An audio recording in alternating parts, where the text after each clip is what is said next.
mas o Adhemar é um médico que já foi ministro da Saúde, né? Fez mestrado, fez doutorado na Unifesp, professor universitário da Unifesp, tem atuado ativamente nessa pandemia que a gente está vivendo agora, porque o Arthur é sanitarista, trabalha com saúde pública e entende muito de epidemiologia, então está colaborando bastante com a discussão dessa pandemia que a gente está vivendo agora, né? E a gente tem muito orgulho de ter o Arthur no SEAC e dele participar dessas palestras que ele faz tão brilhantemente, né? Está com você a palavra, Arthur. Você não falou qual é o tema só? O tema? É. Só isso que eu esqueci, né? O trabalho em tempos de Covid. A gente sabia que era um tema absolutamente atual, principalmente agora, dia 1º de junho, que estão se discutindo aqui no estado de São Paulo e em outros lugares essa coisa de diminuir o isolamento, né? E essa discussão entre isolamento e economia, como se as coisas fossem não fosse possível caminhar, né? Fosse uma coisa fosse contrária a outra coisa, né? Cuidar da economia significa não poder mais cuidar do indivíduo e dele ficar em casa. Então, em função disso, o Arthur vai estar abordando esse tema com a gente. Vamos lá, Arthur. Bom, então, agora eu vou dar oficialmente boa noite a todos, a todas. Prazer imenso poder voltar a conversar com vocês sobre esse tema no momento muito difícil para a humanidade. A gente já conversou há mais ou menos, tem um mês, acho que um pouco mais, que a gente fez uma primeira conversa sobre a situação da Covid, né? Conversamos um pouco sobre isso, mas nós estamos agora no momento que o mundo se aproxima de 6 milhões de casos confirmados, né? São mais de 350 mil vidas, né, oficialmente perdidas, né? Praticamente quase um terço nos Estados Unidos, mas de uma importância muito grande, e no momento em que a pandemia de Covid nos aflige de maneira muito importante. O Brasil é, nesse momento, o epicentro da pandemia junto com os Estados Unidos.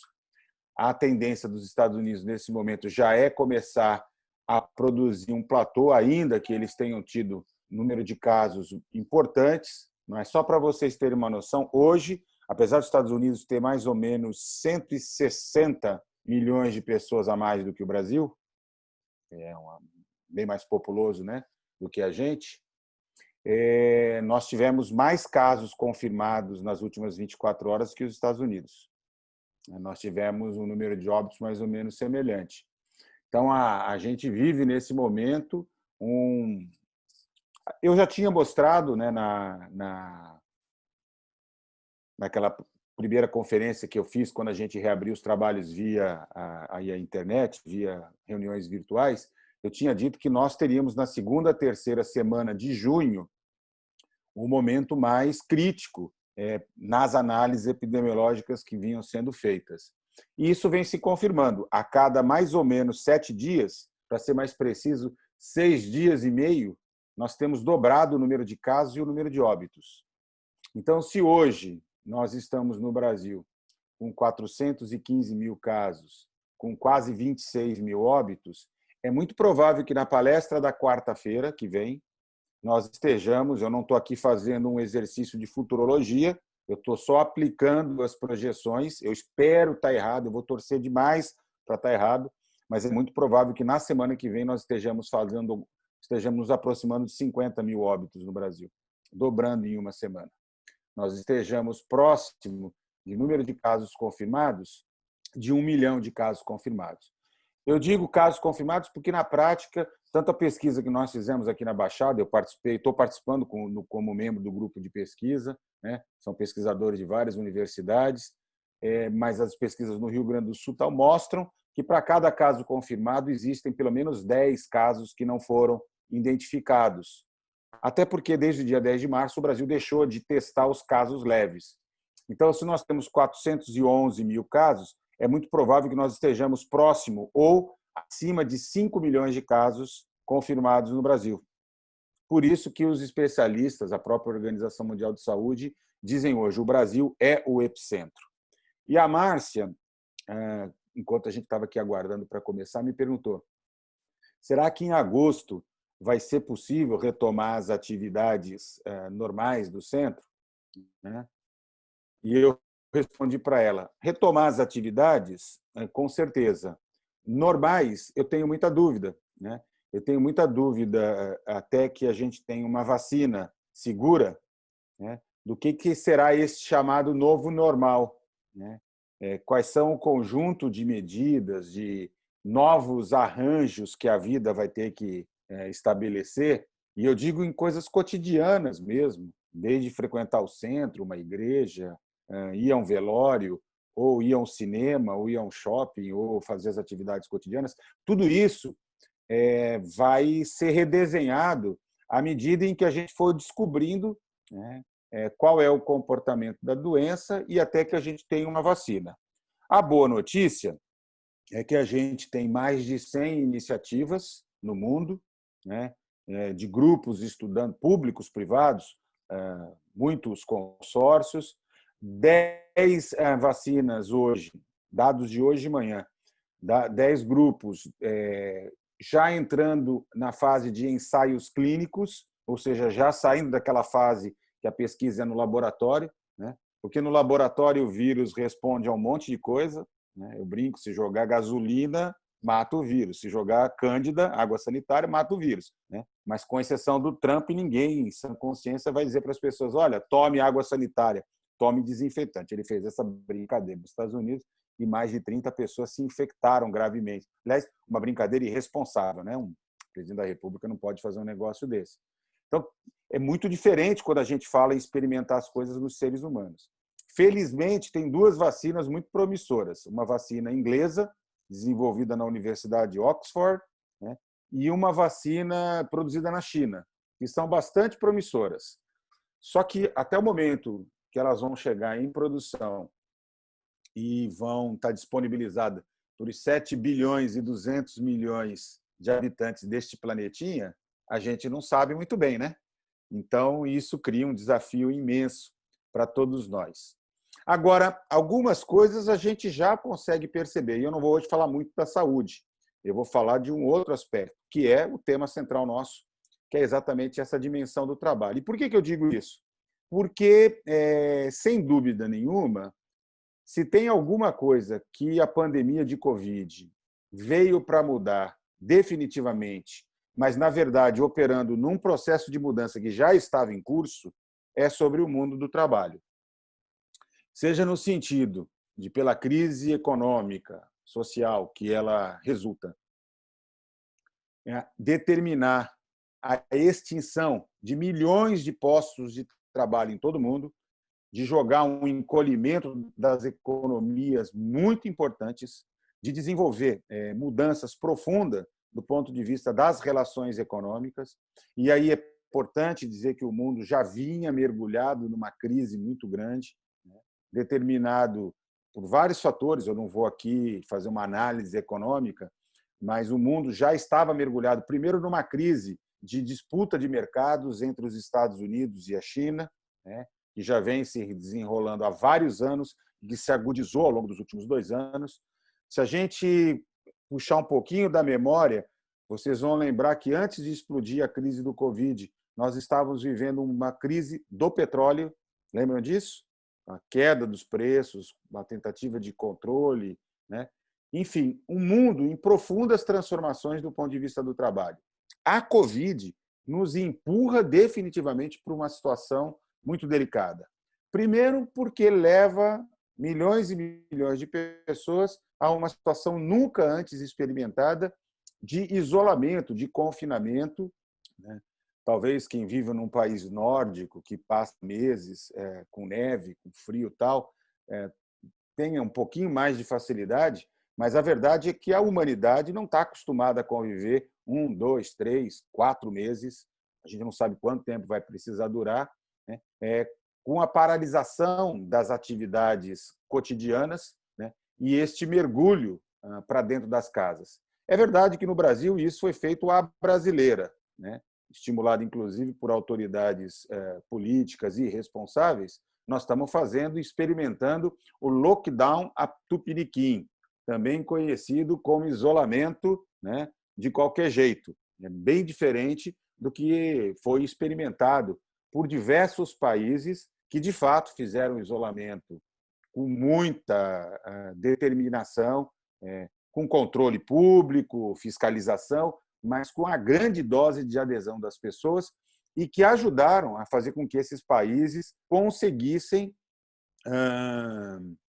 diminuir a taxa de transmissão e agora, inclusive, mais rapidamente retomar ou tentar retomar as atividades econômicas, as atividades sociais, as atividades de trabalho.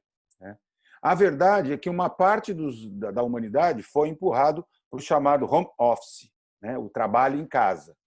Aquilo que a dona de casa já conhece no cotidiano, que milhões e milhões de pessoas são obrigadas a conviver, porque ou por estar inserido numa dimensão informal do trabalho, ou por características do seu próprio trabalho, né, ou pela questão do desemprego e a necessidade de fazer bicos, etc., já vinham acostumados com o desafio do que é trabalhar em casa, né?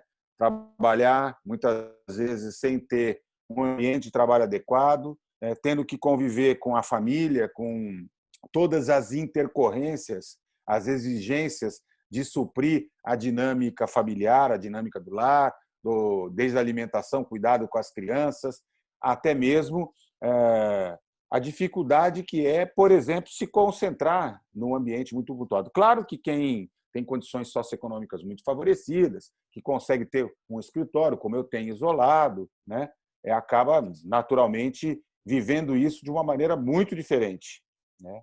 Às vezes, até alcançando uma produtividade maior do que aquela que teria, por exemplo, no ambiente normal de trabalho, onde você acaba sendo estimulado por outras pessoas. Então, eu, por exemplo, para produzir um texto, um artigo, um capítulo de livro, alguma coisa dessa natureza na universidade, para mim é muito mais difícil. Eu divido a sala com outros 3 professores, eu tenho alunos entrando o tempo inteiro, gente passando no corredor, e entrando na sala aqui eu consigo me trancar, passar horas me dedicando intelectualmente a um trabalho.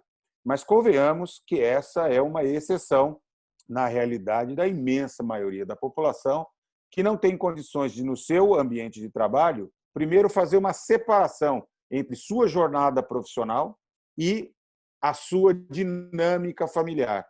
Não tem condições em termos de infraestrutura e, muitas vezes, sequer das condições mais materiais para poder desenvolver essa tarefa.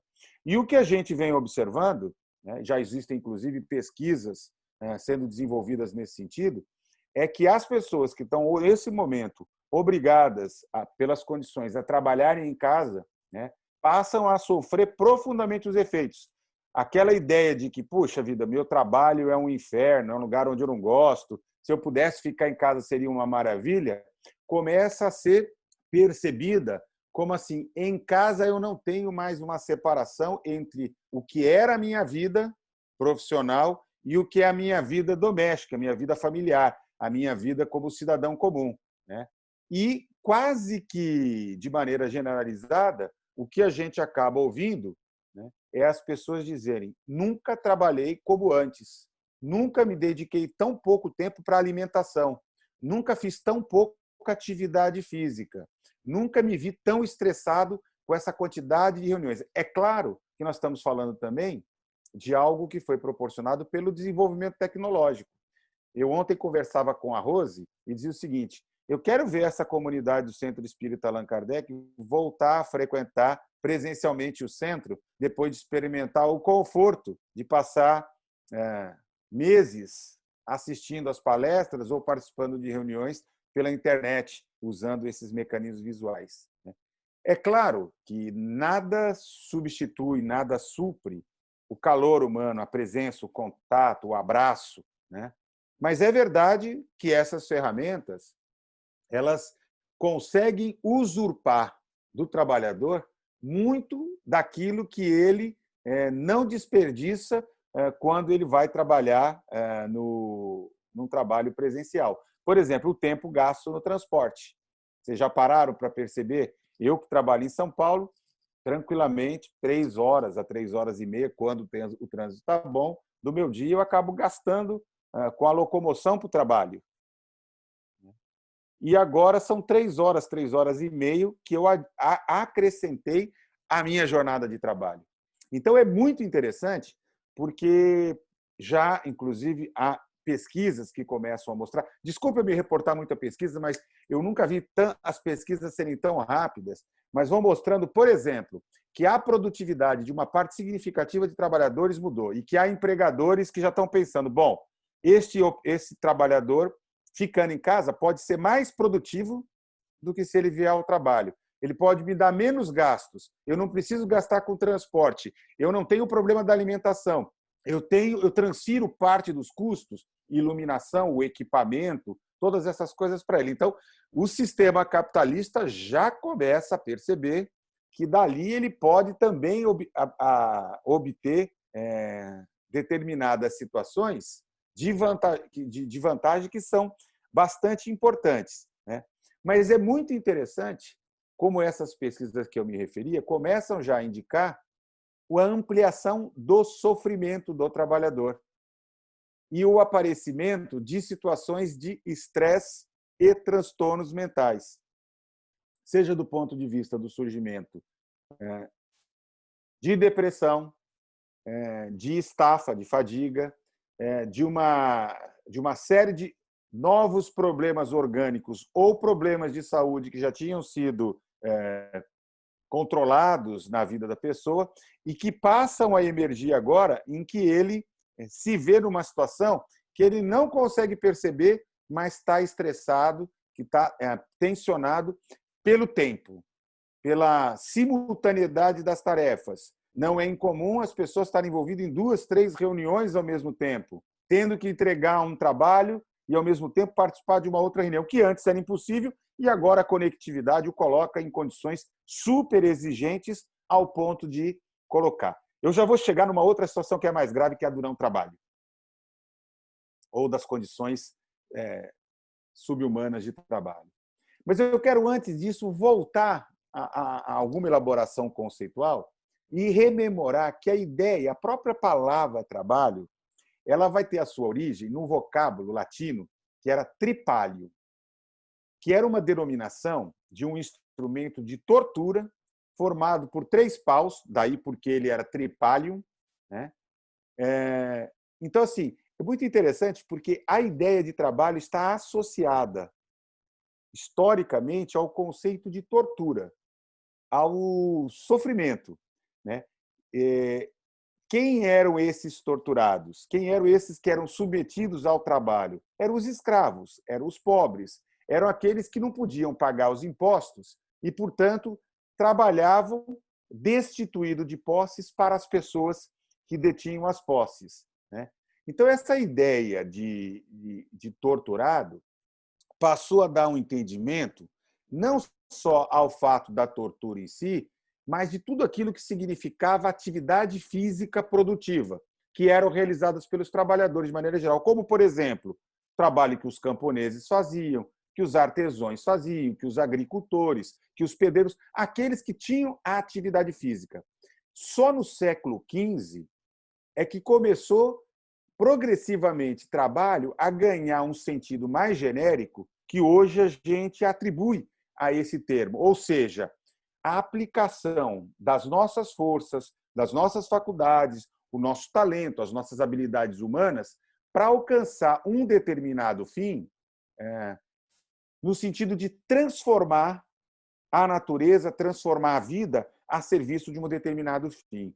Então, essa especialização das atividades humanas, que vai sendo imposta pela evolução cultural da humanidade, claro, também pelo conjunto de necessidades, de satisfazer as nossas necessidades, é que foi ganhando um conjunto de novos significados progressivamente. Então, assim, hoje a gente poderia trabalhar com a ideia de que o conceito de trabalho está diretamente ligado a uma atividade intencional do homem que procura modificar a matéria, que modifica a natureza para atender os seus desejos e necessidades, ou para atender desejos e necessidades de alguém.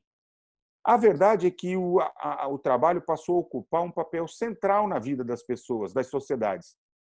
E, ao mesmo tempo, como eu estava dizendo, ele acaba se constituindo no importante determinante para entender o próprio processo de adoecimento das pessoas. O trabalho é um tema que ganha centralidade na filosofia espírita. Quem já teve a oportunidade de ler o Livro dos Espíritos, em particular a terceira parte, sabe que Allan Kardec, ao fundar o corpo doutrinário de pensamento espírita, ele reserva a lei do trabalho, inserida nas chamadas leis naturais, uma ênfase muito especial, ao ponto de lhe dar um capítulo específico. E uma das perguntas que ele faz para os espíritos é assim: a necessidade do trabalho é uma lei da natureza? Ou é algo imposto? É algo criado socialmente? Os espíritos respondem ao Kardec que o trabalho é uma lei natural. E por isso mesmo que ela acaba se constituindo numa necessidade. E que a civilização obriga o homem a trabalhar mais porque aumenta as suas necessidades, seus prazeres. Olha que interessante, quer dizer, quanto mais o homem vai se desenvolvendo, quanto mais ele vai organizando intelectual, científica, tecnologicamente a sua sociedade, conforme a humanidade vai ampliando as suas necessidades e almejando a busca de mais felicidade, ele vai requerendo mais trabalho. Claro que eu tenho uma interpretação de que os espíritos, nesse momento, se referiam fundamentalmente a uma dimensão de trabalho que não necessariamente é um trabalho material, de transformação da natureza, mas um trabalho, inclusive, que pode ter uma dimensão em outro sentido, que é o trabalho intelectual. Nesse sentido, o Kardec pergunta para os espíritos se trabalho deveria ser considerado apenas aquelas ocupações materiais. E os espíritos são muito categóricos quando respondem para ele: não, que o espírito também trabalha, assim como todo trabalho, assim como todo corpo trabalha. A ideia, em essência, é que toda ocupação útil é um trabalho. E isso nos remete a uma dimensão muito interessante. Há muita gente que acha, por exemplo, que o trabalho que uma pessoa faz em casa, na educação dos filhos, na manutenção da casa, na provisão dos meios fundamentais para a família existir, que isso não fosse trabalho. E isso levou, inclusive, historicamente, a uma opressão sobre a mulher, a quem boa parte do trabalho domiciliar acabou sendo delegado. Claro que por questões culturais, questão de hegemonia, não vou entrar nesse termo hoje, não é o nosso tema. Mas, de qualquer maneira, há uma tentativa de dizer o seguinte: trabalho é aquilo que se manifesta como alguma coisa que gera renda, que gera um pagamento. E, em parte, o trabalho é fundamental para a nossa sobrevivência, é por meio deles que nós somos remunerados.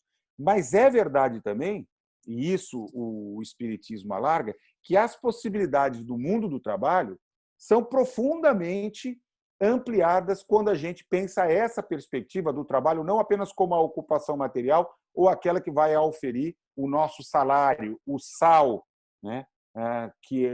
pelo qual nós somos pagos pelo cumprimento daquela jornada. Vejam, isso faz com que, de alguma forma, o que eu estou fazendo nesse momento com vocês, dedicando um pouco do meu tempo, do meu estudo, da minha capacidade de comunicação, da minha vontade de estar aqui presente com vocês, seja uma forma de trabalho. Ele é um trabalho imaterial, ele é um trabalho não remunerado, ele é um trabalho voluntário, mas ele dá sentido na minha vida. Ele é uma ocupação útil. De alguma forma, cada um de vocês que deixou de ver a novela, que deixou de ver lá o telejornal, que deixou de ver a série, que largou o marido chato do lado ou o filho que estava ali perturbando, para nesse momento estar aqui com a gente, resolveu fazer um investimento na sua formação e tratou de lidar com o tempo como uma ocupação útil, como uma forma de trabalho, que não é necessariamente uma forma de trabalho, como eu disse, remunerado, mas uma ocupação útil da mente ou do corpo. É muito interessante, o Voltaire, tem uma frase dele, eu acho que até já falei uma vez numa palestra que eu fiz no centro, se eu não me engano, sobre esse mesmo tempo, que ele diz o seguinte: o trabalho afasta da gente 3 grandes males: o tédio, o vício e a necessidade. Olha que interessante, vou repetir a frase do Voltaire. O trabalho afasta da gente 3 grandes males: o tédio, o vício e a necessidade. Eu estava, antes de entrar aqui com vocês nessa atividade hoje, participando com Alcione, com o Mauro, com a Jacira, com queridos amigos que dirigem a Fundação Porta Aberta, que é uma instituição muito séria lá em São Paulo, voltada ao trabalho de reinserção social de pessoas que dependem de álcool, são dependentes químicos de álcool e outras drogas, né? E eu fazia um trabalho de supervisão com os trabalhadores da fundação, né? E é muito interessante um relato de um dos trabalhadores. O trabalho está totalmente alterado pela Covid, naturalmente, né? Aliás, como todos os trabalhos. E ele dizia o seguinte, que ele estava muito preocupado porque essa atividade é uma atividade que é um projeto da Prefeitura de São Paulo, que, por conta da Covid, desmobilizou, praticamente parou a atividade, né? E era todo um processo de educação profissional, de educação para a cidadania, com a perspectiva de reinserção social daquelas pessoas com história de dependência química, álcool e outras drogas, poderem retomar seus projetos de vida. E esse trabalhador dizia, né, o quanto que ele estava preocupado, porque um determinado usuário, por exemplo, que há 2 anos já não fazia mais uso de substância química, ele, pela interrupção de todas as oportunidades, então, assim, uma pessoa que a própria história de vida fragilizou as suas relações afetivas, familiares, a sua história de vida fez com que ele mergulhasse numa crise do ponto de vista de empregabilidade, todas as outras coisas. E neste momento mais importante de crise, que ele precisava ter contato, o suporte com as outras pessoas, ele não podia contar, porque os serviços estavam esgarçados pela pandemia de Covid. E esse trabalhador dizia, a gente precisa se colocar à disposição para poder apoiá-los, para poder ouvir. Porque é exatamente nesses momentos mais críticos que, como o Voltaire diz, ou pelo tédio, ou pelo vício, ou pela necessidade, né, a gente pode ser chamado de novo a entrar em processos muito deletérios para a nossa vida. Vejam, há muita gente que está sozinha em casa que está sofrendo profundamente o tédio. Claro, particularmente as pessoas que não aproveitaram esse momento para buscar coisas que possam enriquecer a sua existência, enriquecer a sua alma, seja no campo da cultura, seja no campo da filosofia, do estudo, do espiritismo, de qualquer coisa que faça bem para a sua vida. Teve gente que está passando 2, 3 meses na frente da televisão, que nem um repolinho ali, né? Ouvindo lá de cá, ouvindo de lá, ou deixando o tempo passar.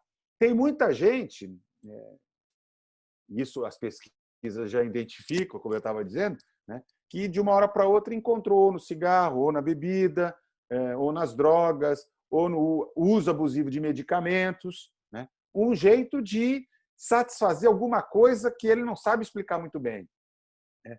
E é muito interessante como o nosso conceito de necessidade vem mudando com a pandemia de Covid-19. Aliás, se ela pudesse deixar uma contribuição para a humanidade, claro que eu não gostaria nunca que ela tivesse ocorrido, mas se pudesse deixar uma contribuição, é que a humanidade pudesse repensar o que é o necessário, o que é o supérfluo, né?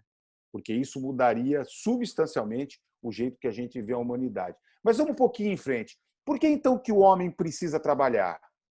Os espíritos respondem por Kardec umas coisas bem interessantes. Bom, primeiro porque é uma consequência da natureza corporal. Se nós não trabalhássemos, aliás, como todos os animais são obrigados a fazer, nós não conseguiríamos sobreviver. Mas é também um meio fundamental, né? É um dispositivo, é uma ferramenta de aperfeiçoamento da nossa inteligência. Não deixa de ser uma forma com que o espírito ele pode evoluir. Aliás, se a gente pensar os 3 grandes instrumentos de evolução dos espíritos são a socialização, o contato com o outro, que começa com a família, né, se expande na escola, mas que se realiza na vida no mundo, no contato com as outras pessoas. Em segundo lugar, por meio da educação, que tem sempre um papel muito, muito importante, né, na possibilidade de mexer com os conceitos, nas crenças, nos valores, permitir que as pessoas passem a ter um aparato intelectivo para poder olhar a vida de maneira diferente e fazer as melhores escolhas.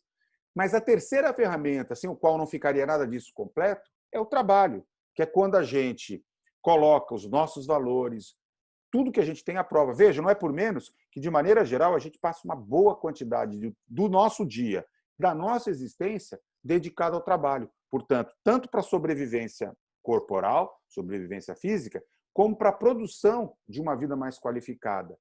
De tal maneira que a gente deve o sustento, a segurança, o bem-estar, mas também, né, as nossas realizações pessoais, o nosso próprio progresso em torno daquilo que a gente faz no trabalho. Tem um pensador chamado John Ruskin, ele tem um conceito bastante interessante, ele diz o seguinte, que a maior recompensa pelo nosso trabalho acaba não sendo aquilo que nos pagam por ele, mas aquilo em que o trabalho é capaz de nos transformar. E vejam, isso é tão importante, claro, que eu não estou dizendo aqui que nós não temos que ter uma justa remuneração. Acho que essa é uma questão, ainda mais num país tão desigual como é o caso do Brasil, o tema da remuneração, da subremuneração,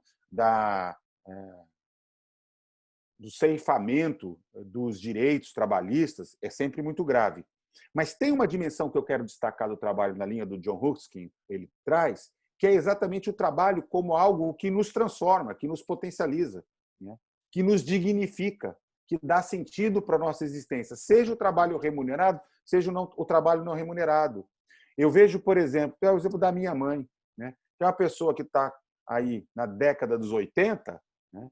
E que nunca parou de trabalhar. Ela não é remunerada pelo que ela faz, mas eu sei o sentido que para ela tem a atividade no centro, a atividade que ela faz na ARS, a atividade que ela faz ajudando outras pessoas. Quer dizer, ela foi encontrar um jeito, e cada um vai encontrar o seu, não sou eu que vou aqui prescrever o que cada um pode fazer. Inclusive, em momentos como o da pandemia, tem gente que foi fazer máscara, tem gente que cozinha um pouco a mais, né, para distribuir para quem está passando fome, tem gente que é trabalhador da saúde que não teve conversa, teve que ir para o front e se expor a sua família, né? Tem gente que não teve a oportunidade de parar porque está em serviços essenciais. E teve gente que queria estar trabalhando e que, nesse momento, não consegue, né? Então, é muito importante. Eu quero voltar um pouco àquela ideia que eu estava desenvolvendo sobre o trabalho como alguma coisa que pode adoecer, né? Que me parece bastante importante nesse momento de pandemia. O trabalho em si, ele não é nocivo e perigoso. O que vai tornar nocivo e perigoso o trabalho é exatamente a forma como ele é organizado pelo próprio homem, né? Isso é bastante interessante, porque se nós tivermos uma sociedade mais justa, mais fraterna, uma sociedade cujo progresso se expressa na legislação, no contrato social que se estabelece, ele criará condições, né, para que os próprios empregadores, seja ele o Estado, no caso dos servidores públicos, funcionários públicos, seja ele os trabalhadores do ramo privado, sejam eles os próprios empreendedores individuais, pequenos empreendedores, todos eles, né, na perspectiva do bem comum, tratarão de proporcionar condições de trabalho da forma mais organizada possível, de tal maneira que evite a exposição dos trabalhadores ao chamado trabalho nocivo e perigoso. É claro que algumas profissões são por si só nocivas e perigosas. Vou dar o exemplo dos profissionais da saúde. Num momento como esse, fica claro, são mais expostos, sim. Mas se as autoridades públicas, se os diretores e donos de hospitais de planos de saúde, né, fizerem a sua parte direitinho, garantirão a eles os equipamentos de proteção individual, o treinamento adequado no uso desses equipamentos, um conjunto de mecanismos que permita que cada um deles se proteja. Vou dar um exemplo do SAMU. Os funcionários, médicos, enfermeiros, motoristas que estão lá no SAMU se expõem demais, por exemplo, quando tem um acidente, né? E eles precisam contar sempre com o apoio, por exemplo, dos bombeiros, que sabem atuar em situações de catástrofe. Uma equipe bem treinada, protegida, etc., seja do bombeiro, seja do SAMU, jamais expõe a vida do próprio trabalhador. Claro, ele é bombeiro, ele pode entrar numa situação e pode ter um desmoronamento, mas sempre eles trabalham com técnica, com equipamentos, no sentido de proteger ao máximo possível. Acho que essa ideia, tá certo, é fundamental, até porque nós não temos condições, como trabalhadores, de escolher livremente uma organização flexível do trabalho, né, que funcione a partir dos nossos desejos. da necessidade dos nossos corpos, das variações do nosso espírito, que seria o ideal, né? Agora, nem todos, inclusive, temos condições de escolher o que fazemos. Muitas vezes a vida escolhe aquilo que nós nos dedicaremos no trabalho.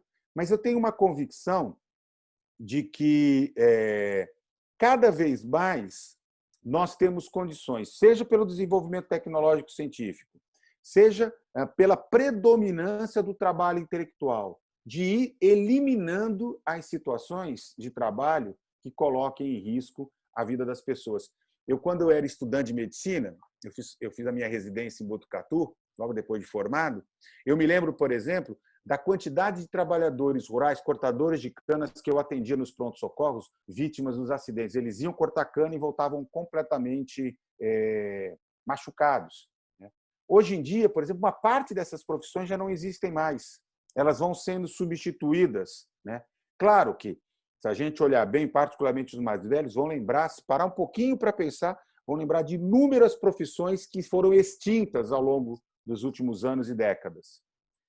Algumas dessas pessoas jamais recuperarão um novo posto de trabalho, mas é fundamental pensar essa dimensão. O problema é que é mais fácil identificar quando a gente tira a exposição, o risco físico, do desgaste físico. Mas os sintomas de fadiga, de estresse, as patologias psicossomáticas, nervosas, como eu estava me referindo, que podem surgir no trabalho remoto, são muito importantes e precisam ser consideradas. E me parece que se constituirão daqui para frente, e a pandemia de Covid veio demonstrar no mundo inteiro o quanto isso é forte, cada vez mais como o centro do problema relacionado ao bem-estar e ao trabalho. Eu penso que é extremamente importante pensar a necessidade do trabalho. Hoje, eu não sei qual foi o resultado, se a Mega Sena acumulou, se alguém aí do SEAC ganhou. Se alguém ganhou, Márcia, pode ficar tranquilo com aquela coisa das contribuições, que inclusive a reforma está garantida, né? Mas se ninguém ganhou, a gente tem sempre que pensar em alguma coisa que sempre vem à mente das pessoas, né? As pessoas falam assim: se eu ganhasse na Mega Sena, na loteria, tal, eu não ia trabalhar mais. Eu estava conversando com a Rose essa semana também sobre isso. A gente estava brincando um pouco sobre esse tema, né, desses milhões acumulados, e eu estava dizendo para ela, talvez eu diminuísse a minha jornada de trabalho formal, mas eu não conseguiria, por exemplo, deixar de ser professor, deixar de ser pesquisador. São coisas que são profundamente prazerosas para mim. Talvez eu me dedicasse a outras coisas, mas eu tenho dúvida, claro, você vai viajar, vai pegar uma praia quando acabar a Covid, né? Mas, de qualquer maneira, eu tenho uma certa dúvida se nessa perspectiva espírita, que forjou, de alguma maneira, a minha visão de homem e de mundo, eu consigo me imaginar, mesmo numa situação de não necessidade material, de riqueza, se isso me livraria da obrigação de me tornar útil. E é interessante porque o Kardec faz uma pergunta no Livro dos Espíritos para os espíritos, está lá no Livro dos Espíritos, que ele fala isso. E os espíritos respondem de maneira muito objetiva, que é o seguinte, que a riqueza não livra o homem da obrigação de se tornar útil, de se aperfeiçoar, de aperfeiçoar a sua inteligência ou a das outros. Pelo contrário, aumenta a sua responsabilidade. É a maior ainda, porque vai lhe abrir muito mais oportunidades para fazer o bem. Então, eu fico imaginando o desespero que deve ser para alguém que tem uma visão mesquinha, tacanha da vida, quando se vê numa situação em que é obrigado, ou que lhe permite não mais batalhar no dia a dia para ganhar o pão nosso de cada dia, e, ao mesmo tempo, deve ser desesperador não saber o que faz com o seu tempo, com a sua energia, com a sua vontade e com tantas possibilidades. Porque trabalhar é assim, trabalhar é desafiador. Seja no cotidiano, quando a gente vivia uma situação normal, seja agora que a gente vive uma situação absolutamente anômala, seja naquele desafiador cenário que vai se abrir a partir da retomada. O Einstein tem uma frase dele muito interessante, que ele diz o seguinte: o único lugar onde sucesso vem antes de trabalho é quando a gente olha no dicionário. Aí está lá. seja em português, seja em inglês. Mas, de qualquer maneira, para nós, objetivamente, o que se impõe é assim, a gente só vai atingir os nossos objetivos se a gente tiver um esforço muito grande. E aí eu quero pegar uma outra dimensão dessa conversa para depois a gente ter um tempo de debater sobre isso, que seria a seguinte pergunta: quais são os limites no trabalho? Cada um deve ser útil de acordo com as suas possibilidades e as suas aptidões, né? E deve, em momentos como esse que a gente vive, esse momento de isolamento, de ocupações profissionais desativadas provisoriamente, alguns, inclusive, com a perda dos seus postos de trabalho, saber que cada um terá que ser útil de acordo com as suas possibilidades e aptidões. Eu, por exemplo, fui pego às vésperas de um período que ficaria fora do Brasil estudando, né? E quando me vi de volta aqui em casa, ainda que tenha saído para dar plantão, essas coisas todas, né? Mas quando eu me vi nessa, eu falei, olha, tem que, de alguma maneira, buscar alguma maneira de ser útil. Ser útil no meu trabalho, ser útil com a minha família, ser útil com a produção intelectual, com a comunicação. Então, vou buscar alguma coisa para fazer. E acho que isso tem sido fundamental, inclusive, para a minha saúde mental. Hoje, nessa reunião que eu fiz referência, que eu participava, vários trabalhadores disseram, olha, mesmo em situações em que a gente estava dispensado, a gente procurou alguma coisa para fazer, procurou ser útil. E é muito interessante como isso conforta profundamente, nos dá estabilidade emocional, saber que a nossa vida tem sentido. Vejam, mesmo aqueles que se aposentam. Agora talvez com o grau de selvageria, né, que o nosso país está vivendo, destruição da reforma das leis previdenciárias também, não só das trabalhistas, pode ser que muitos de nós sequer consigamos aposentar. Mas a aposentadoria pode ser, aí o Rogério Natal ontem me contava que finalmente saiu a dele, estou tão feliz pelo Natal, né? Pode ser aquele momento em que você finaliza um ciclo da prestação do serviço de trabalho remunerado para um determinado emprego. Mas não significa que a sua vida chegou ao fim, que você não tem mais nada a fazer de útil para a sociedade, que os conhecimentos, a experiência adquirida, claro, o ritmo pode ser diferente, você tem todo o direito de descansar, de ter um conforto, de escolher, quando puder, né, novas circunstâncias, mas veja, buscar a realização, a satisfação pessoal, buscar ser útil para outras pessoas é fundamental. Mas vejam bem, quero ir mais um pouco a fundo nisso. De alguma maneira, né, os pais trabalham pelos filhos. Depois, os filhos, de alguma maneira, trabalham pelos pais. Nós, faz parte da própria lei da natureza, não sobreviveríamos, claro, quando não tem os pais, os tios, alguém, né, que possa suprir esse papel, mas nós dependemos dos outros seres humanos para sobreviver. E quando envelhecemos, quando a nossa capacidade de sobrevivência se torna comprometida, seja pelo próprio processo biológico de envelhecimento, ou seja porque no meio do caminho fomos acometidos de alguma enfermidade, né, que nos faz depender de outras pessoas, uma sociedade civilizada centrada nas leis naturais vai produzir uma relação de responsabilidade em que caberá a uns cuidarem de outros. Então, assim, é muito interessante porque, na idade que eu estou chegando agora, a gente vai percebendo mais claramente, né? Não é meu caso ainda, porque meus pais, meus sogros ainda são bastante saudáveis, espero que continue assim durante bastante tempo, mas a gente já vai vendo muitos amigos da minha idade, por exemplo, que foram muito bem cuidados pelos seus pais e que agora dedicam uma parte considerável da sua vida a cuidar dos seus pais. E isso é uma forma de trabalho também bastante exigente e bastante valorosa. Vejam, neste momento, quanto de cuidado a gente está tendo que ter e descobrindo a importância de preservar, né, os idosos, as pessoas com problemas crônicos para a exposição pela Covid. E mesmo aqueles que não têm a família, devem se assentar na sociedade e no Estado, que deve proteger os mais fracos, os desvalidos, os incapacitados para o trabalho. Essa é uma ideia que é minha, essa é uma ideia que, na verdade, está centrada nos princípios humanistas da Revolução Francesa, né, do Iluminismo, mas são ideias extraídas do Livro dos Espíritos. Cabe ao Estado, à sociedade, proteger os mais fracos, os desvalidos, os incapacitados para o trabalho.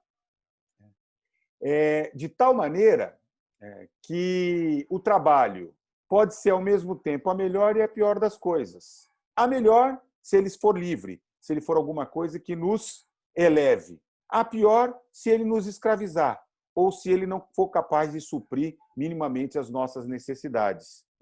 Eu chamo a atenção dessa dimensão do trabalho porque me parece que ela é essencial, particularmente no momento em que a Covid pega tão profundamente, como eu disse, uma sociedade tão desigual e tão vulnerável como é a sociedade brasileira.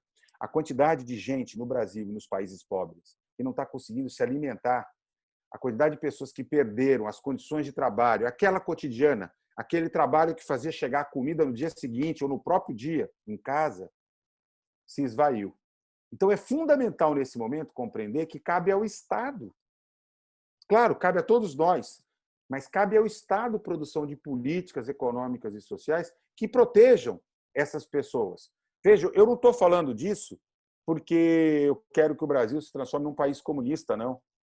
Eu estou dizendo isso porque todos os países, inclusive os mais capitalistas dos capitalistas, como os Estados Unidos, a Alemanha, a Itália, a Espanha, o Reino Unido, tal, todos eles deixaram de lado a cartilha neoliberal e, neste momento, aplicaram aquilo que a gente chama de políticas keynesianas, ou seja, reconhecendo que o Estado tem um papel fundamental do ponto de vista de proteger, em situações como essa que a gente vive, esses setores mais frágeis. Seja por auxílios emergenciais, e aqui entre nós R$600 é insuficiente para manter uma família, seja protegendo a segurança alimentar, seja garantindo que essas pessoas não tenham corte de água, de luz, de gás, se não conseguem pagar as suas contas, seja fazendo com que muitas prefeituras estão fazendo isso, políticas de proteção do emprego, da pequena e média empresa, para que o empresário consiga manter o salário dos seus funcionários. Um conjunto de medidas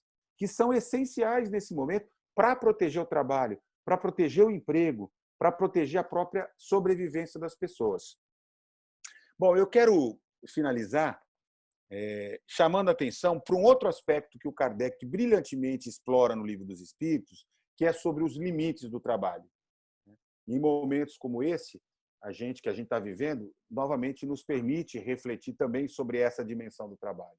O repouso é sempre uma necessidade, tanto para o corpo físico como para a inteligência. Acho que todo mundo já viu esses filmes de guerra, filme de ação, né?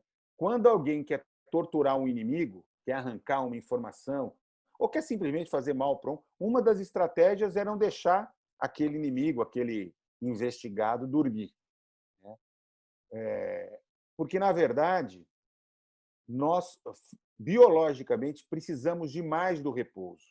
Uns mais, outros menos, mas o limite do trabalho do homem deve ser a força, a preservação da sua capacidade e o reconhecimento de que nós somos livres, que o trabalho não pode ser escravizado. Uma das coisas que mais tem me chamado a atenção na Covid-19 é que, embora tenha começado como uma doença de ricos, de quem viajou, tirou férias no exterior, ou de quem negociou com estrangeiros, etc., os primeiros óbitos no Rio e em São Paulo foram dos zeladores e das empregadas domésticas. E depois de um período muito curto de transmissão entre a classe média alta, houve a periferização da pandemia e um acometimento muito claro dos mais pobres. Acho que, mais do que nunca, é importante reconhecer o quanto que é importante a importância da liberdade e do fim dessa exploração, dessa escravidão. Veja, nós estamos no século XXI, né? E no centro de São Paulo a gente vai ainda encontrar costureiras bolivianas vivendo em regime de escravidão. Eu tive um caso no ano passado lá na universidade, no Hospital São Paulo, né, de uma mãe, uma criança que nasceu com problemas, deficiência, né, e que ela preferia ficar escrava no Brasil, porque, apesar disso, tinha um sistema de saúde para cuidar do seu filho, do que fugir e voltar para a Bolívia, né, onde ela não teria condições de sobreviver com aquela criança enferma. Mas a gente não precisa achar que a escravidão é uma coisa do século passado. Nós ainda continuamos a viver. Eu vi recentemente uma declaração do comissário de uma comissão que cuida da OIT, da Organização Internacional do Trabalho, seria o equivalente ao diretor-geral, que é o órgão da ONU que cuida do trabalho, e diz que no mundo ainda existem, neste momento, uma estimativa de 55 milhões de pessoas vivendo em trabalho escravo. A maioria crianças. Eu acho que nós merecemos muito repensar essa situação. Por quê? Porque há aqueles que acreditam que o mundo sairá melhor da Covid-19. Eu, particularmente, tendo, não sei se porque a gente vive no Brasil uma crise econômica, política, mas eu tendo a olhar com muitas ressalvas esta possibilidade. Até mesmo porque, com a crise econômica, os países cada vez mais serão protecionistas e talvez ampliem a exploração, particularmente as grandes companhias transnacionais, do trabalho escravo, do trabalho barato, do trabalho feito com relações de trabalho fragilizadas nos países de terceiro mundo. Muito interessante, porque os espíritos dizem para o Kardec uma coisa muito interessante, é o seguinte, que o homem é livre, que o limite das forças, o limite do trabalho é o limite das suas forças, mas que o abuso da autoridade para impor a seus inferiores excesso de trabalho é uma das piores ações porque transgride a lei de Deus. E uma das coisas que também é muito interessante que no livro dos Espíritos, os Espíritos tratam com Kardec, é do direito ao repouso na velhice, que, como eu disse, pode até dar outros sentidos ao trabalho, mas as pessoas têm que saber e poder respeitar os limites do seu corpo. Eu quero, de fato, finalizar trazendo duas reflexões. Uma delas é que se expressa a partir também da lei do trabalho no Livro dos Espíritos, quando os Espíritos dizem que o homem forte deve trabalhar pelo fraco e, na falta da família, a sociedade deve tomar o seu lugar, porque essa é a lei da caridade. E aí eu queria, deixa eu ver só se eu consigo, eu queria projetar, para a gente finalizar. Opa, deixa eu ver só se eu consigo aqui. Só um minutinho. Vou tentar compartilhar. Eu quero compartilhar só um slide com o qual eu quero terminar. Vamos ver se dá certo. Acho que vai dar.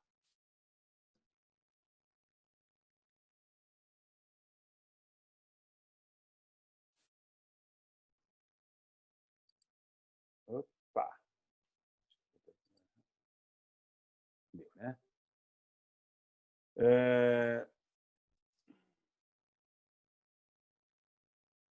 O Allan Kardec faz um comentário na... Vocês estão vendo, né? Ah, tá. Agora estão.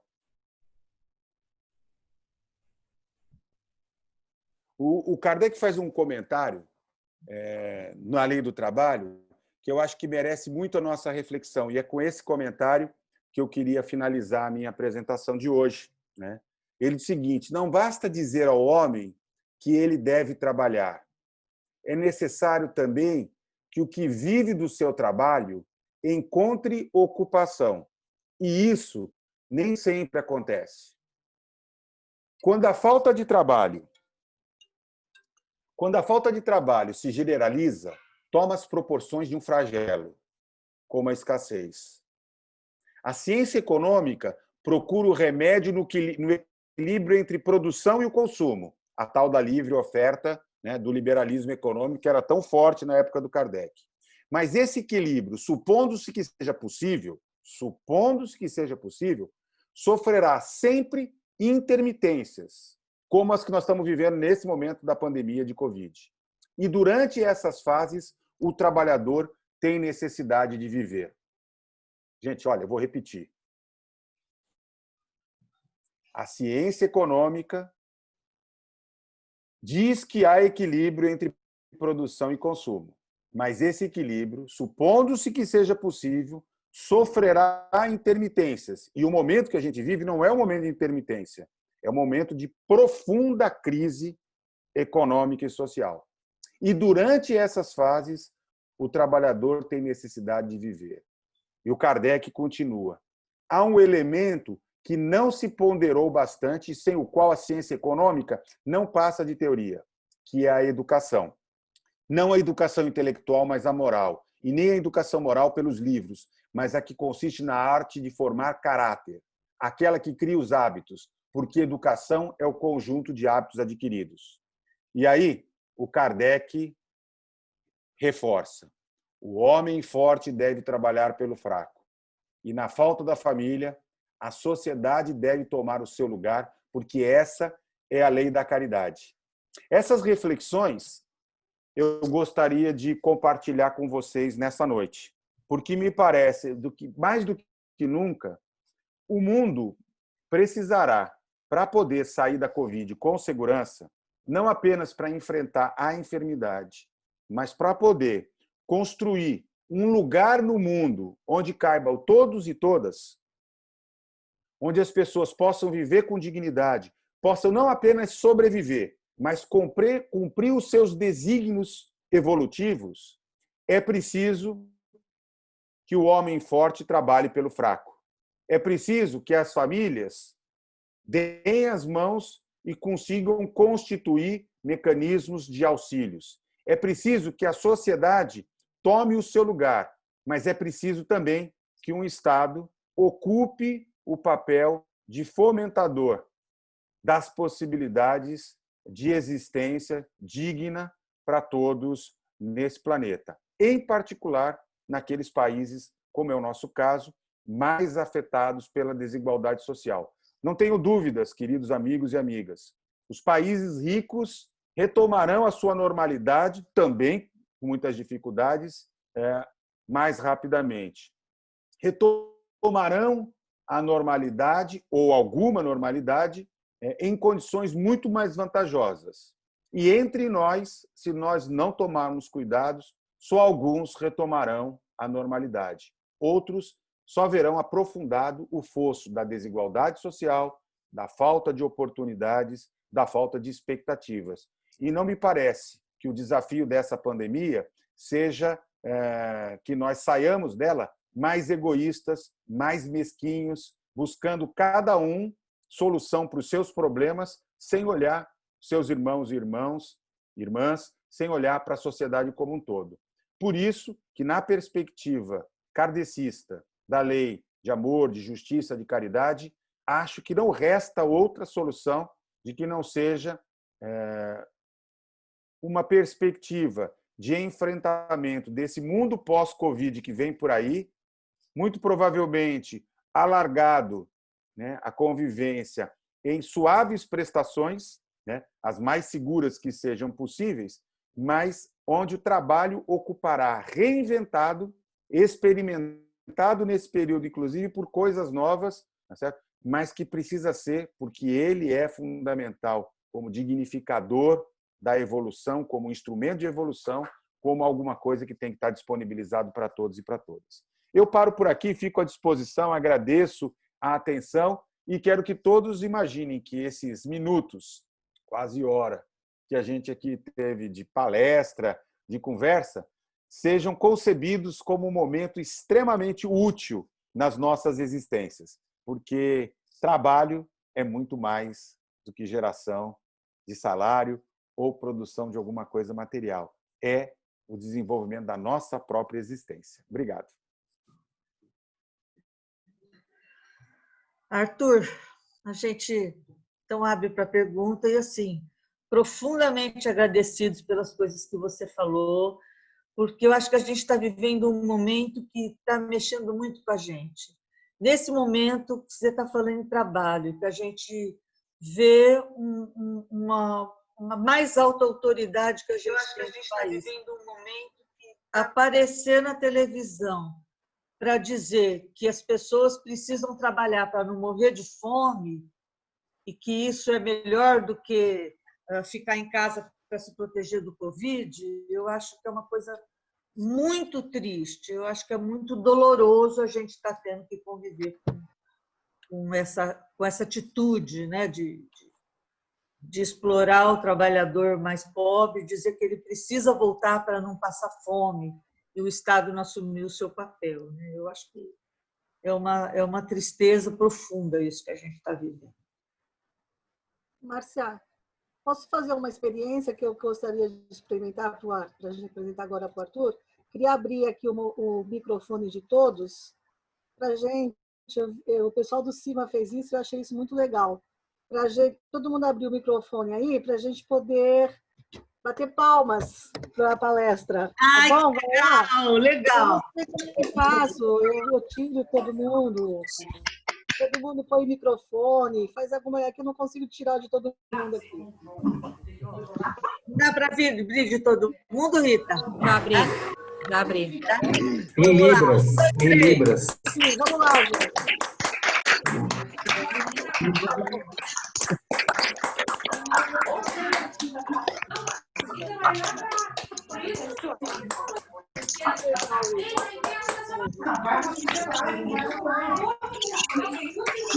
Adorei, Sandra, muito legal.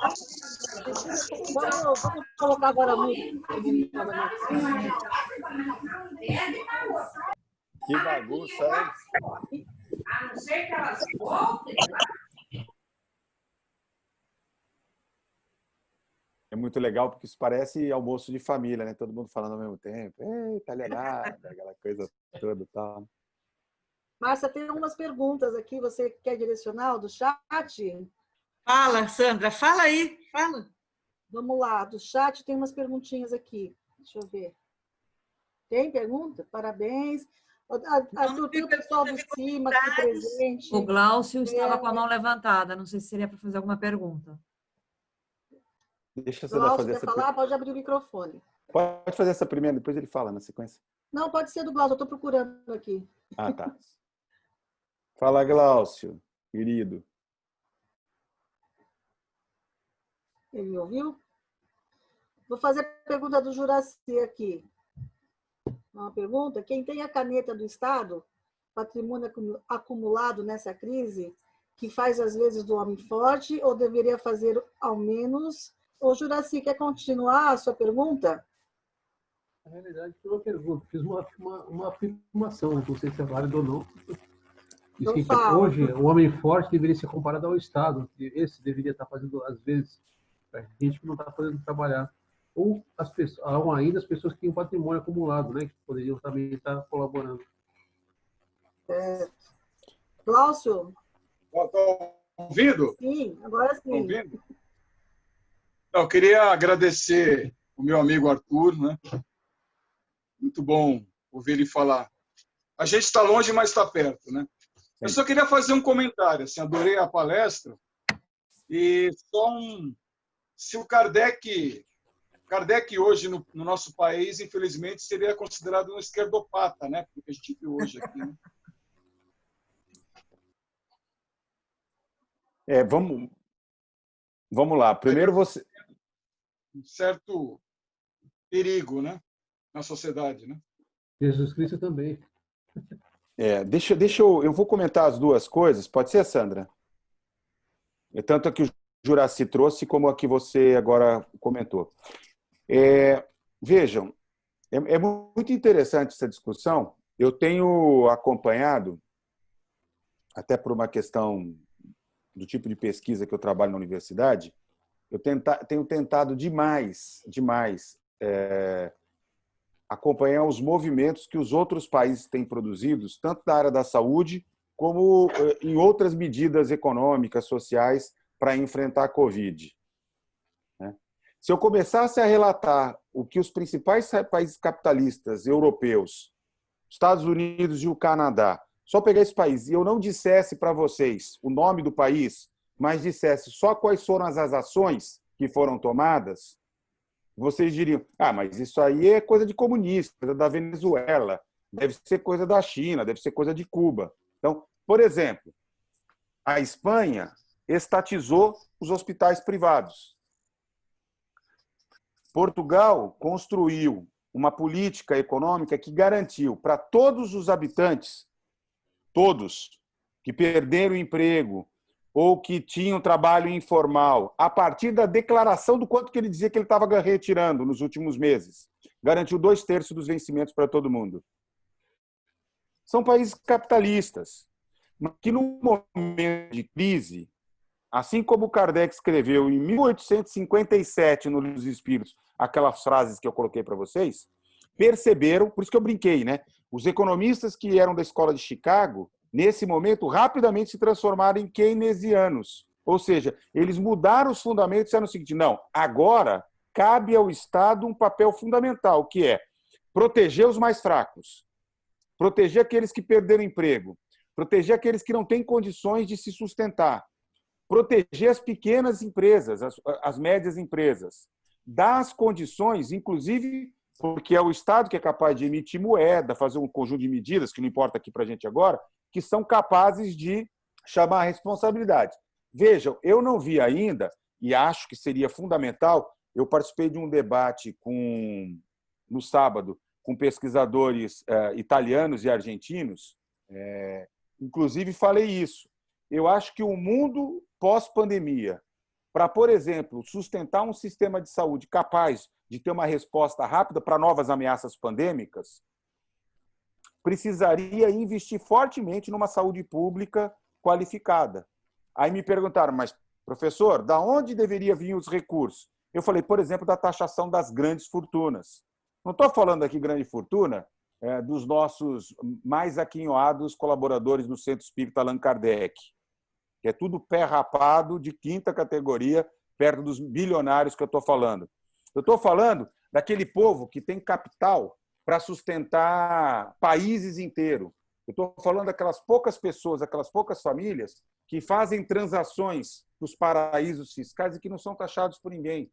Aquele dinheiro que nenhum Estado mais consegue ver, né, e que formula, muitas vezes, inclusive, a título de exploração de arma, de exploração de drogas, de exploração de corrupção, de política, um monte de coisa, e que circula por aí. Seria um dinheiro muito bem-vindo para financiar políticas públicas, né, que pudessem, particularmente para os países mais pobres, dotá-los de capacidade de resposta. Por exemplo, garantir a vacina da Covid, quando ela chegar, para todo mundo. Né? Então, isso é uma coisa muito importante. Agora, o Glaucio brincou, né? Mas o Kardec seria chamado de esquerdopata, tal. É porque a gente entrou numa certa bobeira. Eu acho assim, é um debate intelectualmente muito rebaixado, né?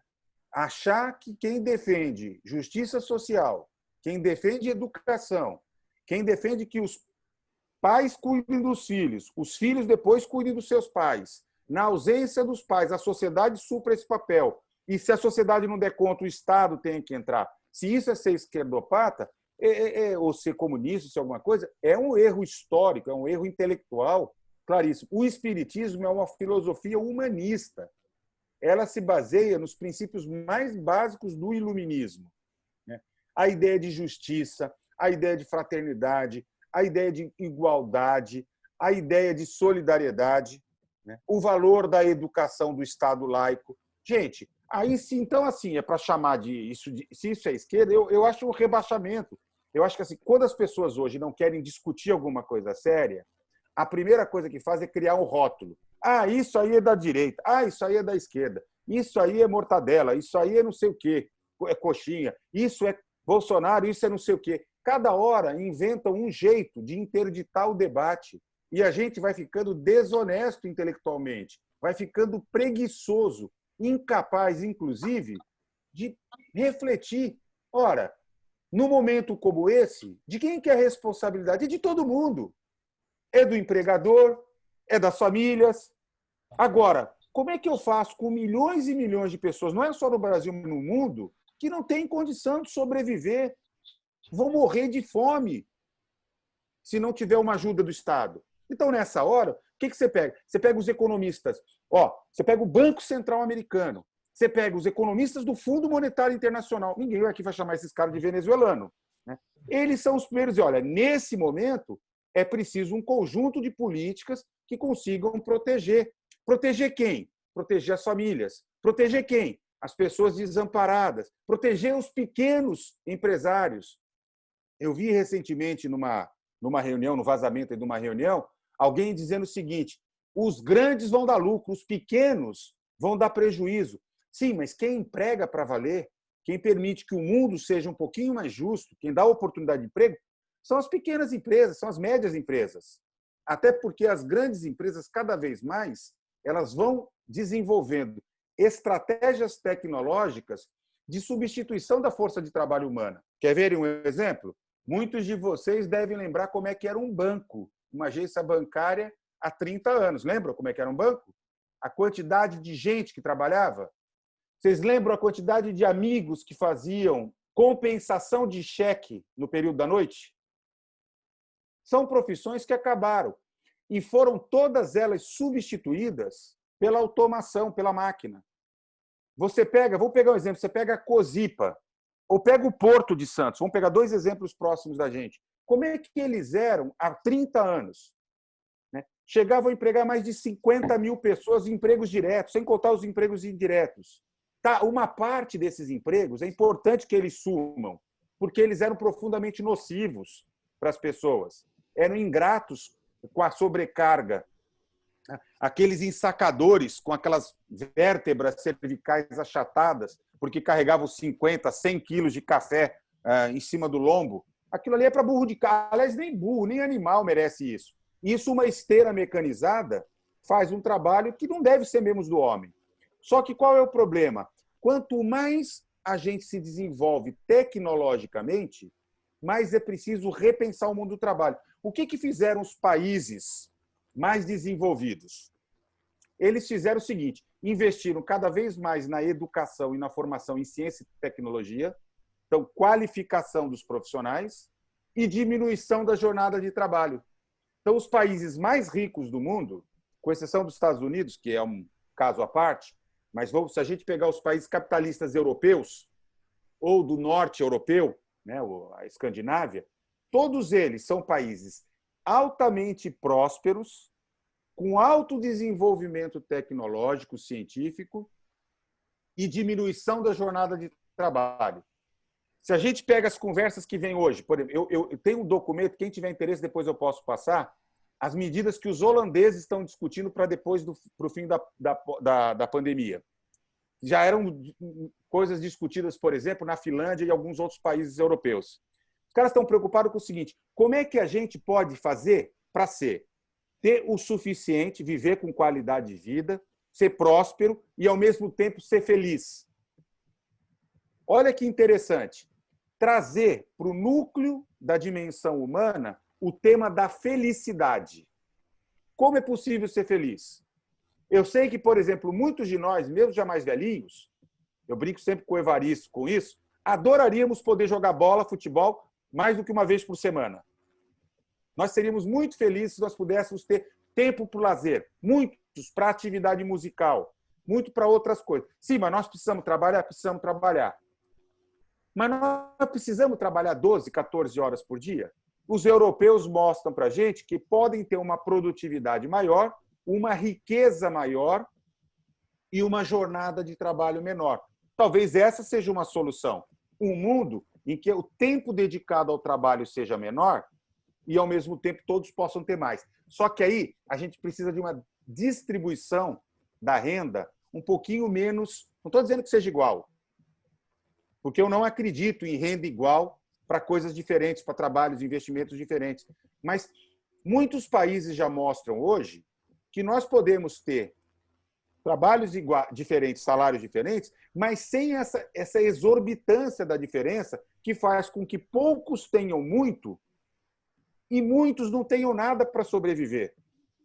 Portanto, é uma equação que a humanidade tem pela frente. Se nós queremos o século XXI ser o século da virada, um século de justiça, de tranquilidade, nós vamos ter que encarar esse desafio de viver num mundo menos desigual. Porque o que nós fizemos?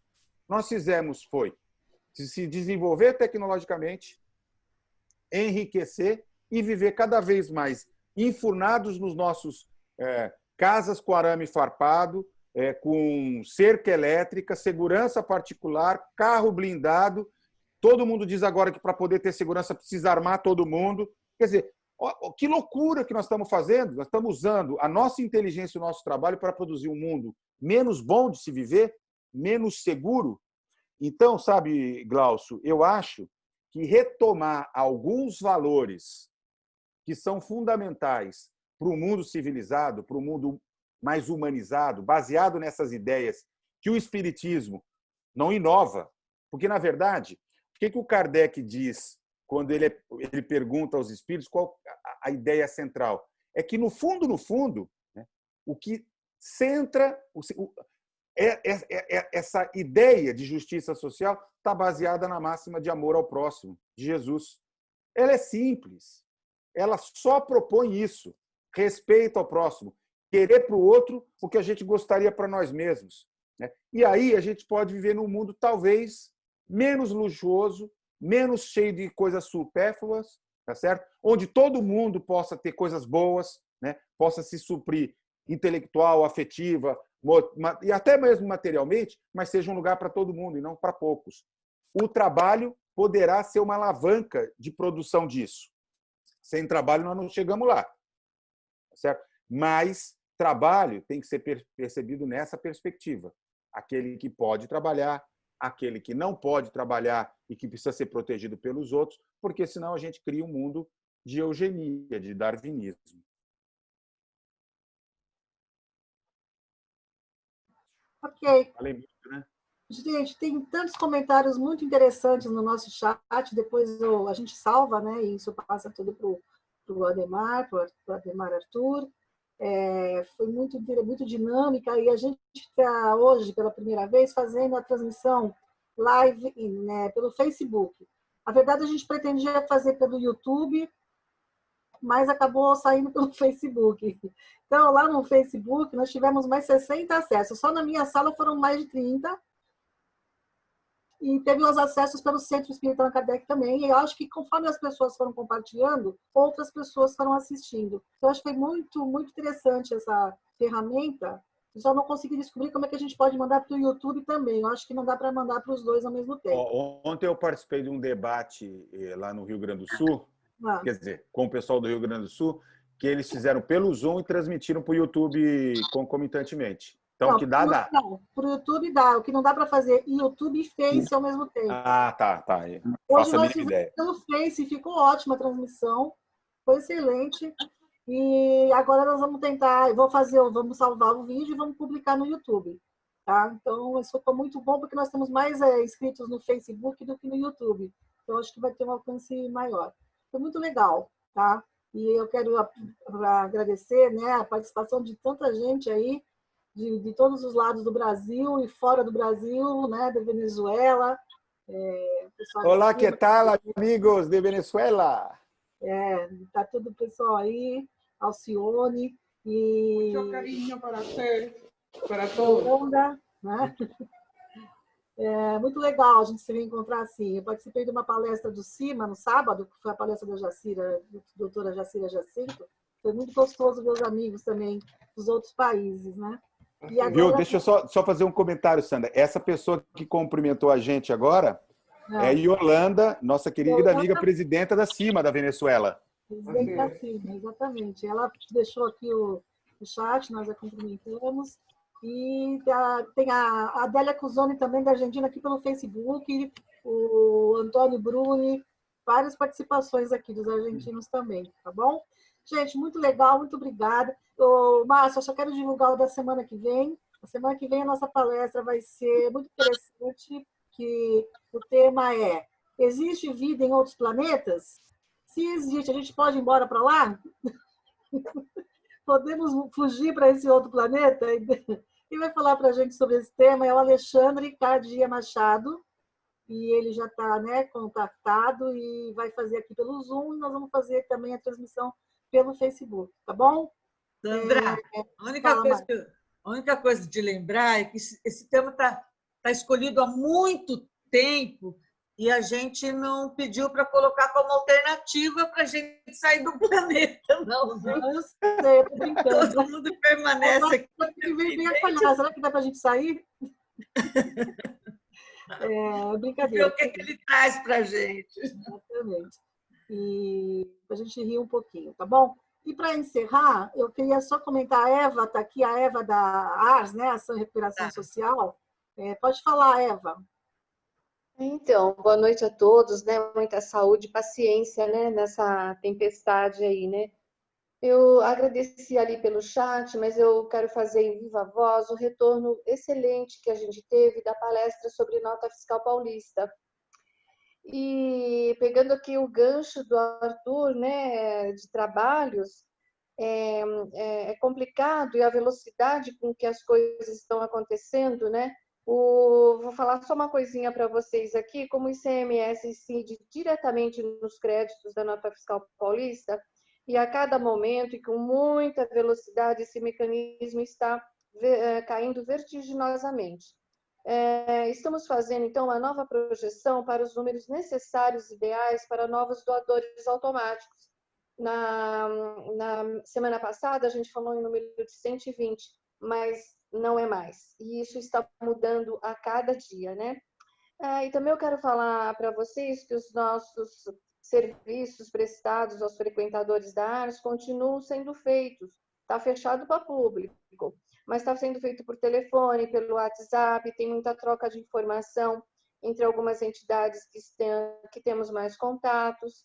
E tentaremos agora, junto com os professores do cursinho para as ETECs, ministrarem aulas online, né? A gente não sabe de que maneira iremos voltar com todos esse trabalho que prestamos, mas voltaremos, com certeza. Então, muito obrigada a vocês. A semana que vem, se for permitido, a gente altera esses dados para vocês entenderem melhor a nossa necessidade.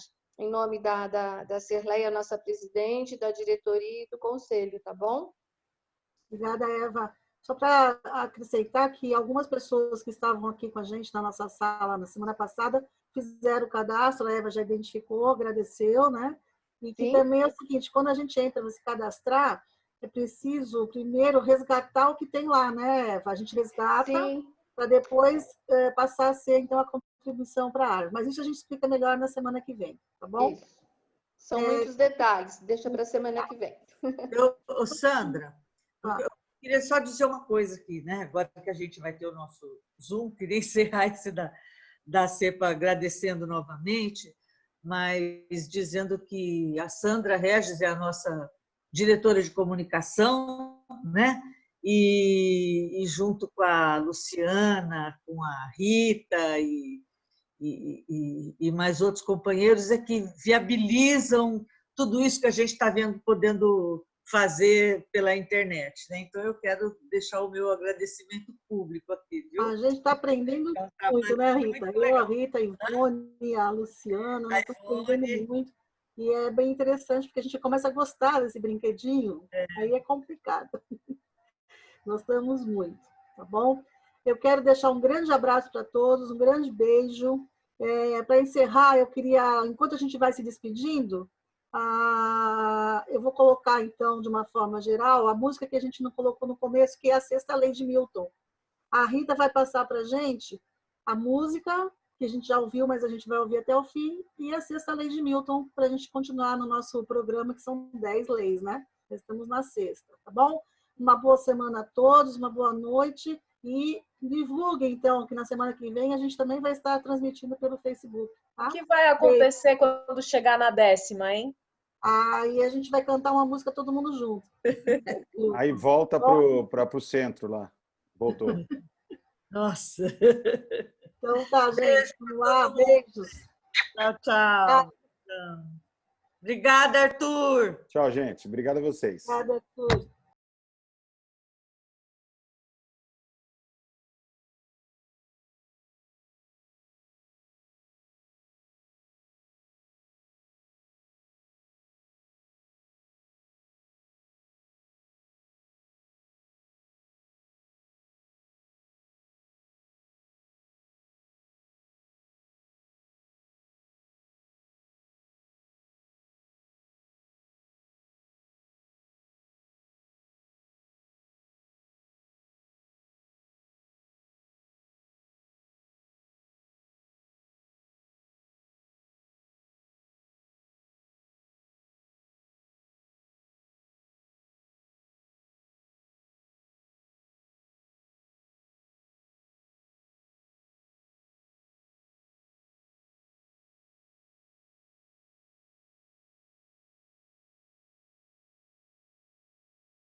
Muito bom.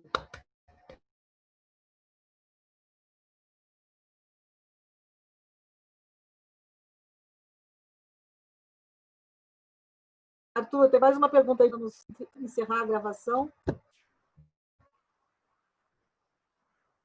E aí tem mais um chat aí. Quem está falando aqui? Deixa eu ver.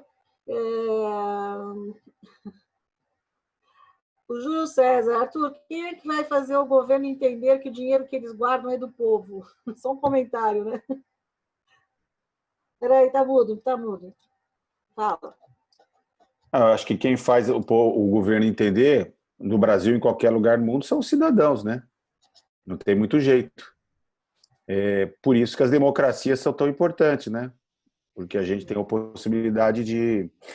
Deixa eu falar um negócio para vocês. A maior parte desses prefeitos e governadores atuais se elegeram exatamente com o discurso de que tinha que diminuir o Estado, que tinha que diminuir o gasto, que o Estado não serve para isso, tal, em cima de um discurso de racionalização, né? Aliás, um discurso de negação da política e das ações públicas. E a vida é muito interessante, né? Colocou para essa leva de prefeitos e governadores, estou nem me referindo aqui ao caso do presidente da República, mas especificamente aos governadores e prefeitos, um desafio de conduzir políticas públicas com muita criatividade, com muita rapidez, com muita competência, num momento como nós nunca vimos. Então, é muito interessante isso. Nós estamos pagando um preço grande, né? Eu tenho acompanhado muitas experiências, tem experiências municipais muito interessantes correndo no Brasil afora. Uma prefeitura em particular, se vocês quiserem, depois entram no site e vejam, né? A prefeitura de Niterói, no Rio de Janeiro. É um show, é impressionante a maneira com que eles conseguiram envolver a sociedade, a quantidade de coisa que eles fizeram organizada, né? E os indicadores da Covid em Niterói e no resto do estado do Rio de Janeiro, né? Então, assim, é muito... Olha, eu fiquei assim impressionado. Eu já sabia, eu participei de um debate com o secretário de saúde de Niterói, depois eu fui me informar um pouco mais. Então, faz toda a diferença, né? Vou dar um outro exemplo.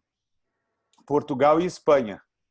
2 países grudadinhos, fronteira com fronteira, que tiveram conduções completamente diferentes. E vejam, não é nem tanto diferença ideológica, né? Até tem um pouco, tal, mas ali a condução que um país deu e a condução que o outro país deu foram fundamentais para que os resultados fossem completamente diferentes. Deixa eu mostrar um dado para vocês. Quer ver? Eu estava até antes da palestra, eu ia até falar, acabei esquecendo. Portugal, que teve, na minha opinião, uma das melhores conduções, tem hoje 32 mil casos confirmados, 1.300 óbitos. A Espanha tem 283 mil casos e 27 mil óbitos. É impressionante, né? Faz toda a diferença. O que mais? Mais alguma? Não, só os comentários. Obrigada, viu, Arthur? Muito obrigada mesmo, gente. Vamos lá, né? Tchau. Ó, e viva Portugal, viu? Que eu estou cada dia mais admirando. Pode ser que depois vire tudo diferente, porque a democracia é assim também. Depois vai para lá e depois piora, né? Melhora, piora e tal. Mas quem diria que Portugal ia ensinar para a Europa, ó, faz assim que assim dá certo. E os caras estão fazendo e está dando certo. E detalhe, é o país que mais rápido vai sair da crise, mais rápido vai voltar a receber turista, tá certo? E nós vamos ficar aqui. Geringonça. Viva a Geringonça. Viva a Geringonça. Já nem é mais a Geringonça, porque se desfez um pouco aquela frente, né? Mas o espírito continua. Valeu a pena, né? Eles têm conseguido... Olha o que eles fizeram. Chegou no primeiro dia, eles eram o seguinte: não tem ninguém ilegal no país. Todo mundo tem direito a ter acesso a tudo. Serviço de saúde, auxílio do Estado, tal, que era para evitar o que aconteceu nos Estados Unidos. O que aconteceu nos Estados Unidos? Uma das coisas mais impactantes é o seguinte: foram 2 fenômenos. O primeiro, a quantidade de gente irregular nos Estados Unidos é muito grande. Então, as pessoas não procuram o sistema de saúde, ou só procuram quando já não estão morrendo, com medo de serem identificados e serem deportados. E o outro fato é que, assim, as pessoas, principalmente os mais pobres e os negros em particular, né, que são minoria, mas são a maioria dos óbitos, vão só quando já estão morrendo ou nem vão. Porque se ele for para o hospital, ele endivida a família para as próximas gerações. Então, por exemplo, o idoso ele prefere morrer do que endividar a família, de tão caro que é. O que, por exemplo, Portugal fez? Ó, esquece, todo mundo tem direito a tudo aqui.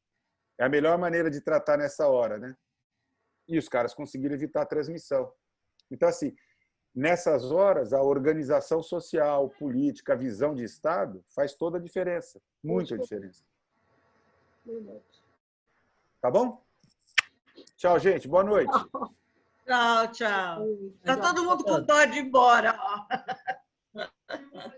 Não, se tiver mais alguma coisa, eu respondo, mas eu só não quero ser o último para apagar a luz. O microfone está aberto. Se alguém quiser falar alguma coisa, pode falar. Arthur. Oi, fala, Júlio. Então, se o povo soubesse que o dinheiro é deles, eu acho que não estava tão passivo, não, viu? Acontece é que eles não sabem, eles acham que o governo, que o dinheiro é do governo, como se o governo fabricasse dinheiro, né? Na verdade ele está lá. Nada mais do que a obrigação de fazer o que eles têm que fazer. Você quer ver só um exemplo? O Bolsonaro, agora com essa coisa do auxílio emergencial, a avaliação dele caiu em todas as classes sociais. Só entre os analfabetos e as pessoas com menor escolaridade é que cresceu. Porque as pessoas atribuem a ele dar o auxílio emergencial. Então, é muito doido. Assim, tem uma coisa, o povo inglês, por exemplo, que não deixou nenhum presidente, nenhum primeiro-ministro destruir o Sistema Nacional Público de Saúde inglês, quando se faz a pesquisa e pergunta por que ele diz, ele diz, mas vem cá, o sistema não é do governo, o sistema é nosso, porque ele é construído com os meus recursos, entendeu? Quer dizer, então, quando chega nesse patamar, as pessoas reconhecem a sua situação de cidadania, é outra conversa, né? Mas isso exige produção de cidadania, uma mistura de educação, vivência democrática. Nós não podemos esquecer que no século XIX o Brasil teve 15 anos de democracia entre 1945, 63 e depois um tiquinho de 88 a 2000, né? Então a nossa história democrática é muito primária ainda, né? E a essas horas cria a situação de um certo, eu vou usar uma expressão do Brecht, né? O analfabetismo político. Primeiro fizeram isso, mas não era comigo. Depois fizeram aquilo, mas não era comigo. Depois fizeram aquilo, mas não era comigo. Mas não era comigo. Aí quando era comigo, não tinha ninguém para me ajudar a defender, né? Guardadas as devidas proporções, o que eu estou vendo com o Supremo Tribunal Federal é exatamente essa, né? Não era comigo. Não era comigo. Agora... Boa. Agora é. Agora é. Duro, né? Temos muito chão, né? Nós temos muito chão pela frente. Muito. Sabe aquela história de que o mundo é um mundo de provas e expiações? Em alguns lugares é mais prova, em outro lugar é mais expiação.